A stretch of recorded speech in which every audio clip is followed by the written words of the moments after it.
چین نے بھی اسرائیل کو کہا کہ وہ تمام ممالک اب اس معاہدے کا احترام کریں. اب نتن یاہو کا چیپٹر ختم ہوتا ہوا نظر آ رہا ہے، جو ظاہر ہے ٹرمپ کے ساتھ جڑا ہوا تھا آکسیجن ٹینک کی طرح، کیونکہ اس نے بھی مختلف محاذوں پر جنگ کھولنے کی حکمت عملی کی تھی اور ناکام ہوا.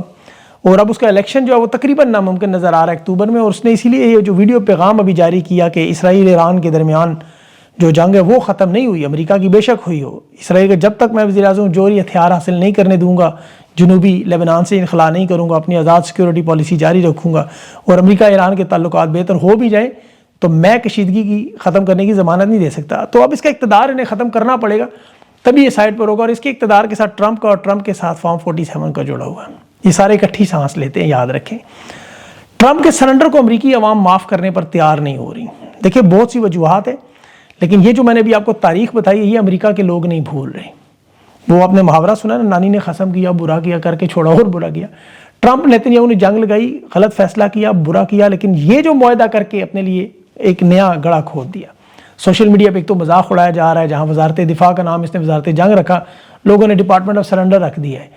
پھر امریکہ میں اس کی مقبولیت کو شدید ترین دھچکا لگا ہے. اس وقت 82% اس کے نمائندے اس معاہدے کے بعد عدم اعتماد کر رہے ہیں کہ یہ ایک ایسا معاہدہ ہے جو اوباما کے جوہری معاہدے سے بھی زیادہ ایران کو انتہائی مضبوط ملک بنا گیا، جسے آئندہ امریکہ کی کوئی حکومت ختم نہیں کر سکتی.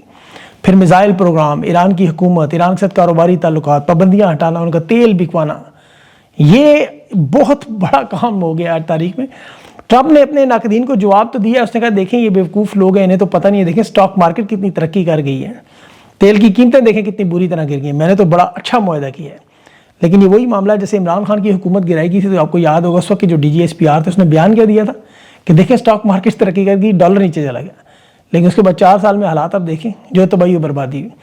تو یہاں امریکہ میں بھی اس وقت جو حالات ہیں اس کے اثرات یہی نظر آ رہے ہیں. وقتی طور پہ بھی $4.51 پہ جو تیل پہنچا تھا وہ گرا ہے. معاہدے کے بعد تیل کی قیمتیں بری طرح گری ہیں. پاکستان میں تو ابھی خیر یہ سوچا بھی نہیں جا سکتا کہ پرانی قیمت پر بحال کریں، جو عمران خان کے رجیم چینج کے وقت ہی یاد رکھیں. ٹرمپ سے دیکھیں جو معاہدہ کروایا گیا ہے، ایران نے اسے فارسی میں لکھ کے بھیجا کہ فارسی والے اس معاہدے پر دستخط کرو. اور ان کی سفارتکاری کی جیت دیکھیں کہ ٹرمپ کا یہ مطالبہ تھا کہ سپریم لیڈر آئیں یا ان کے صدر آ کے یہاں دستخط کریں، ہاتھ ملائیں، تصویر بنائیں، مجھے بیانیہ دیں، وہ کاغذ اور تصویر اسے چاہیے تھی. کیونکہ آپ کو پتہ ہے یہ ہاتھ ملاتے ہوئے طاقت کا مظاہرہ کرتا ہے، اپنی طرف کھینچتا ہے، قد اس کا چونکہ لمبا ہے، کھینچ کے اپنی طرف کرتا ہے، نفسیاتی دباؤ میں شکار کرنے کے. سوائے عمران خان کے کبھی اسے کوئی اپنے جیسا قداور لیڈر نہیں ملا. شہباز شریف تو بیچارہ اس کی بیلٹ کے نیچے نیچے ہی ختم ہو جاتا ہے. اب ایران کے صدر کو اس کی کوشش تھی ایسے ہی بلاؤں، سپریم لیڈر سے انکار کر دیا. اب ایرانی چونکہ 47 سال سے سفارتکاری کر رہے ہیں، انہوں نے کہا نہیں، ڈیجیٹل دستخط کرو، فارسی کے معاہدے پہ دستخط کرو، اور پھر ٹرمپ کو کرنے پڑے. اور دیکھیں جو اس کا سب سے زیادہ مذاق اڑایا جا رہا ہے کہ اس کا 9 مارچ کو آپ اگر بیان دیکھیں تو اس نے ایران پر حملے کرتے وقت کہا، بمباری کرتے وقت، میڈل ایسٹ کو ہم نے آزاد کر دیا اور ہم اتنے آزاد ہو گئے کہ ہمیں بھی اب کوئی تیل اور گیس چاہیے ہی نہیں. 21 دن بعد اپریل فول یعنی 1 اپریل اس نے دنیا کو بیوقوف بنایا کہ میرے پاس اتنا تیل اور گیس آئے، پوری دنیا ہم سے میٹھا تیل خریدے. آج 17 جون کو یہ روتے ہوئے اعلان، اس کی شکل دیکھیں آپ اس ویڈیو میں، کہ اگر ہم نے ایران سے مفاہمتی یادداشت سائن نہ کی تو ہمارے پاس 4 ہفتوں کا تیل رہے گا. روزانہ 600 سے 800 ملین ڈالر کا نقصان ہو رہا ہے اور دنیا کا تیل بھی ختم ہو رہا ہے. تو شکست کا اندازہ تو اس کا امریکہ میں لوگ کیوں ناراض ہے کہ 80 ارب ڈالر اس نے جنگ پہ لگائے، ایران کی عمارتیں، بلڈنگیں، اسکول سب کچھ تباہ کیا، اور اب 300 ارب ڈالر دے کے وہی عمارتیں، بلڈنگیں دوبارہ تعمیر کر رہے ہیں. مطلب یہ جنگ لگائی تھی آبنائے ہرمز کھلوانے کے لیے جو اس جنگ سے پہلے ہی کھلی تھی. 150 کے قریب جہاز گزرے تھے. اب اس آبنائے ہرمز کو بارودی سرنگیں صاف کرنے کے لیے جرمنی کے 2 شپ بحیرہ احمر میں جا رہے ہیں کہ بارودی سرنگیں صاف کریں، یہ خود نہیں کر سکتے. ایران نے اس دوران دیکھے ساری تیاری کی ہوئی تھی، اور ان کے جو بھی پیٹرو کیمیکل کے ہولڈنگ گروپ کے وہ سربراہ، اس کا اعلان تھا کہ اس جنگ کے دوران ہم نے جو اپنی بند کیے ہوئے پیٹرو کیمیکل پلانٹس تھے، یونٹ سے، وہ 90% دوبارہ بحال کر دیے، اور ہم اپنا تیل بیچنے کے لیے تیار ہیں، جو صنعتی پیٹرو کیمیکل پیداوار کا سب سے بڑا حصہ ہے، جسے ٹرمپ نے کہا تھا مفلوج ہو گئے، ختم ہو گئے، وہ خرید و فروخت کے لیے جانے لگے سوائے پاکستان کے. ٹرمپ نے ابھی پاکستان کو اجازت نہیں دی. اب چونکہ دیکھیں معاہدہ ہو گیا، دستخط ہو گئے، تو شہباز شریف کو سوئٹزرلینڈ کے دورے کی منسوخی کا اعلان کروا دیا انہوں نے، بغیر کسی وجہ کے، نہ کو وضاحت دی. امریکہ اور ایران دونوں نے ٹیکنیکل مذاکرات سے اسے الگ کر کے خود 2 طرفہ مذاکرات براہ راست شروع کر دی. شہباز شریف نے دورے کا سوئٹزرلینڈ کا اعلان کیا کہ وہاں اچھلتے کودتے سیونگ سیف ایگزٹ کی ایک محفل لگائیں گے، کچھ تصویریں بنائیں گے، کچھ ویڈیو بنائیں گے، بیانیہ لے لیں گے. صبح اعلان کیا، دورہ ہے، 4 نام دیے، لیکن ایران امریکہ دونوں نے منسوخ کر دیا. اب ان کا اپنا اصلی کام شروع ہو چکا ہے. ان کی تو اتنی اوقات نہیں ہے، نہ ویلیو نہ ضرورت ہے اس میں ڈائریکٹ بات چیت کریں. اب شہباز شریف یا فارم 47 اور فیلڈ مارشل نے آپ کو پتا ہے ٹرمپ کو بڑی فیس سیونگ اور سیف ایگزٹ دی، ٹویٹس دی، پیغامات دیے، ڈاکیہ کام کیا. شہباز شریف نے بڑی چمپو چماٹی مالش کی. اسے اس کے بدلے میں ایک دستخط شدہ معاہدے پر دستخط کی ویڈیو شیئر کرنے کی اجازت دی کہ اب تمہارا کام ختم. لیکن ٹپ نہیں ملی. ٹرمپ اگر تھوڑا سا مخلص ہوتا، تھوڑا سا، تو انہیں کم از کم تیل تیل دے دیتا. دیا اس نے تیل، لیکن سعودی عرب سے کوئی قرضہ نہیں دلوایا، کوئی تیل نہیں دیا. 300 ارب ڈالر ایران کو دے دیے، انہیں نہیں تیل دیا. عالمی مارکیٹ میں اس وقت تیل کی قیمت جو 28 فروری کی اس جنگ میں اس کے برابر، بلکہ عمران خان کی رجیم چینج کے برابر انٹرنیشنل مارکیٹ میں آ چکی ہے. پاکستان میں 258 تھی 28 فروری کو، آج 373 ہے. اور یہ ابھی کمیٹیاں بنا رہے ہیں کیونکہ انہیں ویڈیو چاہیے تھی. ٹرمپ نے کہا ویڈیو دے دو، اور ویڈیو میں بھی انہوں بلنڈر مارا اسرائیل کی توجہ کے لیے. پیچھے ایک ایسی کتاب رکھ دی اسرائیل کے حوالے سے جو جان بوجھ کر رکھی گئی، مطلب پراسات تعلیمات جسے لوگ جوڑتے ہیں. اب پتہ نہیں کیا پیغام دینا چاہ رہے تھے، کیا اشارہ دینا چاہ رہے تھے، کس نظریے کے حامی ہیں، کیا بتانا چاہ رہے تھے، لیکن بلنڈر مار دیا. اس میں کام ویسے ہی ختم ہو گیا. اسرائیل تو پہلے ہی مخالف ہے. اب بچہ کچھ نہیں ان کے پاس. قطر نے خود مذاکرات کر سارا کام سنبھال لیا، انہیں دودھ سے مکھی کی طرح باہر. اور امریکہ اور ٹرمپ تو ویسے ہی آپ کو پتہ ہے ہر معاہدے سے نکلتے ہوئے نظر آ رہے ہیں، ہر مسئلے سے. ایران کے بعد تائیوان کا اور یوکرین کا 2 بڑے معاملات تھے. یورپ کے تمام معاملات پر بھی آج لال جھنڈی امریکہ نے دکھا دی. وزیر دفاع جو ہے اس کا امریکہ کا، اس نے یورپی نمائندوں کو صاف صاف کہا ہے کہ ہم نیٹو کے سیکورٹی گارڈ کا کردار نہیں کریں گے، اپنی فوجی طاقت خود اکٹھی کریں، کوئی خاص مدد نہیں ہوگی کیونکہ آپ نے ہماری مدد نہیں کی. اب یہ بیان اس وقت آیا کہ آج یوکرین کی طرف سے روس پر میزائلوں کے شدید ترین حملے ہوئے. یہ 2 سالوں میں سب سے بڑے حملے تھے. 194 بمبار ڈرون روکے، لیکن 555 ڈرون جو ہے وہ یوکرین نے تیل کی ریفائنریوں پر مارے ہیں. اور حالات یہ تھے کہ آسمان سے تیل جیسی بارش ہو رہی تھی جیسے ایران میں آپ نے دیکھی تھی.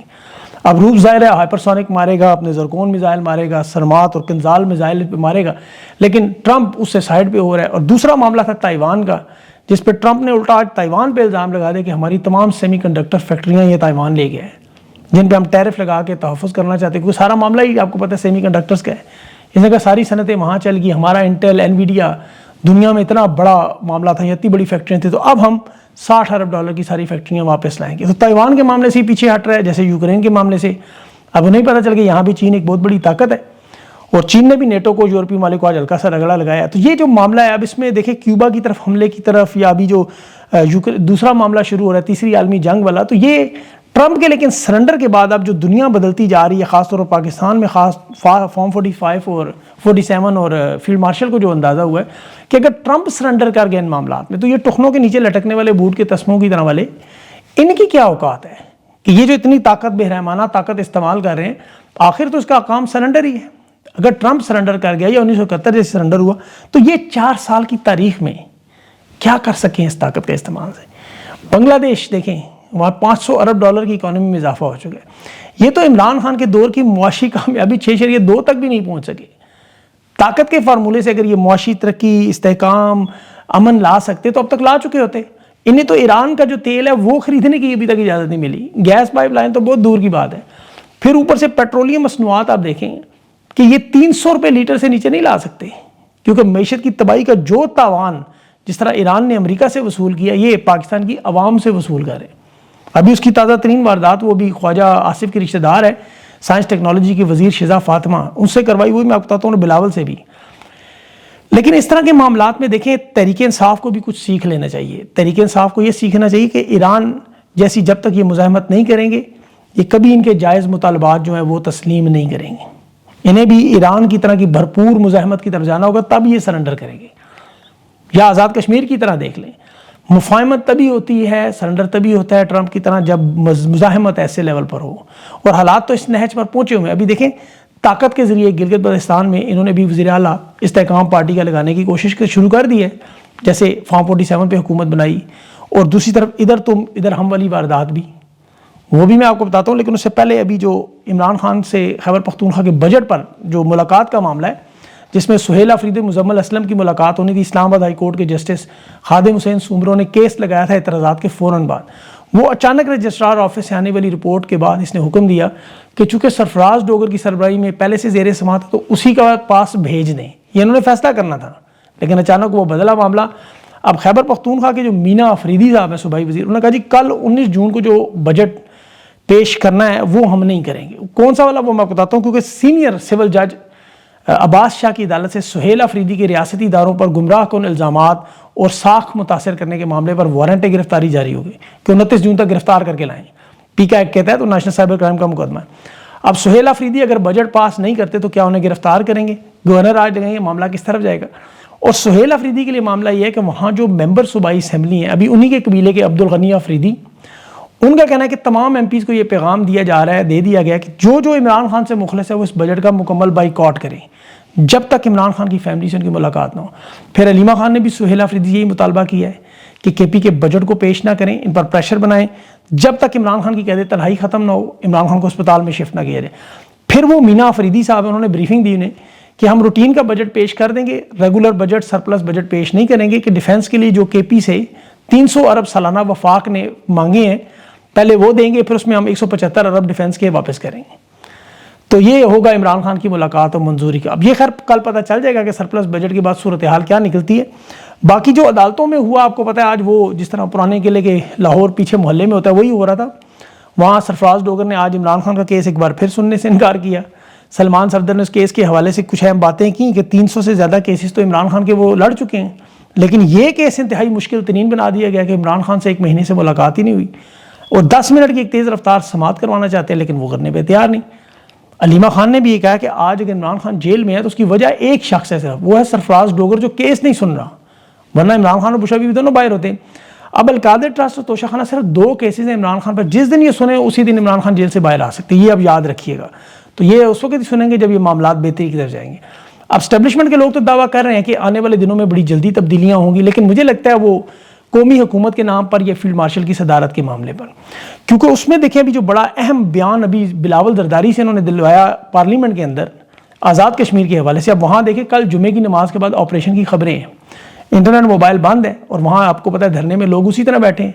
عوامی ایکشن کمیٹی کے جو اکاؤنٹس ہیں وہ دیکھیں تو وہ کہہ رہے ہیں کسی صورت میں ہم پیچھے نہیں ہٹیں گے. تو کشمیر کے جو راولہ کوٹ میں جو ہو رہا ہے وہ کرفیو بھی لگا ہوا ہے, سارے معاملات ادھر کے ادھر ہی پھنسے ہوئے ہیں.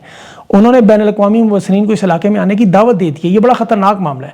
اب یہاں یہ خطرناک کھیل کیا کھیل رہے ہیں؟ بلاول زرداری نے جو بیان دیا, جیسے اس کے نانا نے کہا تھا ادھر تو مدرہم پھر مشرقی پاکستان بنگلہ دیش, یہی واردات. اس نے ایک طرف ایکشن کمیٹی پر آج تنقید کی اور مہاجرین کی نشستوں کو اس نے کہا کہ ہمیں انہیں مخصوص نشستوں میں تبدیل کرنا چاہیے, آئینی ترمیم کریں, آزاد کشمیر اور گلگت بلتستان کو پاکستان میں ضم کریں, یعنی اس کا جو دائرہ کار ہے وہ آزاد کشمیر تک بڑھا دیں, آئین پاکستان کے تحت انتخابات کریں. اب یہ اتنا خطرناک معاملہ ہے کہ دیکھیں آزاد کشمیر کا جو موجودہ موقف ہے وہ ایک متنازع کہتے ہیں کہ خود ارادیت کا. آپ کو پتہ ہے جو لڑائی پاکستان بھارت سے آرٹیکل 370 پر لڑتا رہا, تو اعتراض یہی تھا کہ یک طرفہ متنازع علاقے کی آئینی حیثیت آپ نہ بدلیں.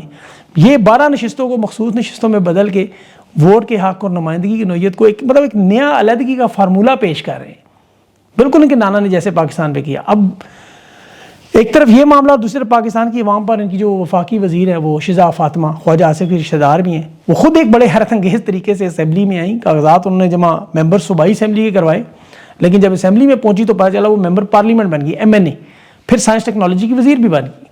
انہوں نے کہا کہ 30 دن کے نوٹس پر حکومت کی جو ٹیلی کمیونیکیشن کمپنیاں ہیں وہ کہیں بھی اپنا ٹاور یا مشینری لگا کے کسی کی بھی جائیداد, گھر, مکان, پلاٹ 30 دن کے اندر خالی کروانے کا نوٹس دے سکتی ہیں, جائیداد چھین سکتی ہیں. نہیں مانیں گے تو 5 کروڑ جرمانہ ہوگا. اب یہ خواجہ آصف کے رشتہ دار ہے, جیسے وہ ریحانہ ڈار سے الیکشن ہارا تو اس نے تصویر بدل کے الیکشن جیتا, پھر وزیر دفاع بن گیا. اب شزا فاطمہ ہوں, بلاول ہوں, وزیر دفاع, سب کا حال یہی ہے کہ ایسے ہی گھٹیا کاموں کے لیے انہیں اسمبلی میں لایا جاتا ہے جو کوئی ایسا کام کرنے کے لیے تیار نہیں. تو کوشش ان کی ایک طرف یہ ہے, دوسری طرف یہ کہہ رہے ہیں جی ہم مصالحت کے لیے بھی لگے ہوئے کوششیں کر رہے ہیں. اب پتہ نہیں ان میں سے دونوں میں سے کون سی بات درست ہوگی. کل کے بجٹ سے بہت ساری چیزیں سامنے آئیں گی کہ یہ سہیل آفریدی کو گرفتار کرنے کی کوشش کریں گے, نائل کرنے کی کوشش کریں گے, یا کل بجٹ پاس ہوگا, یا خان سے ملاقات ہوگی یا نہیں ہوگی. اب ان تمام حالات میں ان کی پوزیشن بڑی کمزور ہو چکی ہے, بہت بڑا نقصان انہیں ہو چکا ہے یہ جو بھی معاہدہ ہوا ہے. اور یہ آپ کو آنے والے دنوں میں میری باتیں یاد آئیں گی, جبکہ یار یہ جو میں بتاتا تھا آپ کو کہ آنے والے دنوں میں کہ کس طرح ایران کے معاہدے سے ان کی طاقت میں کمی ہوئی, کیونکہ ان کے پیچھے جو بیٹھے ہوئے ہیں جن کی وجہ سے سارا انہیں گرین سگنل ملا ہوا تھا, وہ اب دوسرے لوگوں پر بھی ہاتھ اٹھائیں گے. وہ میں آپ اسی ڈیٹیل میں بھی نہیں جاتا, انشاءاللہ اگلے ویلاگز میں آپ کے سامنے رکھوں. اپنا خیال رکھیں, مجھے اجازت دیں, اللہ حافظ.